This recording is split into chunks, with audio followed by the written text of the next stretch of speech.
诈骗案直直的发生，根据内政部的统计，今年2月份就受理1.700件诈骗案，受骗损失的金额是超过60亿。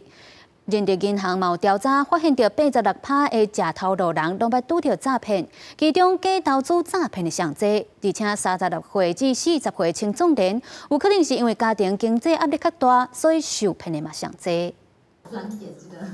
28岁詹先生是一个上班的少年人，伊伫咧交友软体去互人骗60万。交友软体顶面的女朋友来自新加坡，讲伊家己有开一间虚拟货币交易所，爱詹先生投资20万，一开始有趁钱，陆续搁投入60万，钱才拄花过去，女朋友就消失去，才发觉讲家己去人骗去，真正是真心话绝情。同样的话术，然后去撒了很多的网，可能你就刚好是中的那一个。越来越多就是有更多的那个互动的过程，就觉得好像很了解，但实际上就没有。然后我觉得那个金钱的部分，真的不要跟感情的部分是绑在一起的。社会上的诈骗满是已经引起社会民怨，有人力银行针对食头路人做一份调查，调查发现有86%的食头路人捌拄过诈骗，其中投资诈骗占上济，占48%，信息诈骗占33%，网络买卖诈骗占32%，电话诈骗占26%，真正去人骗去的食头路人是有占43%这么济。那对于政府防诈骗的行为，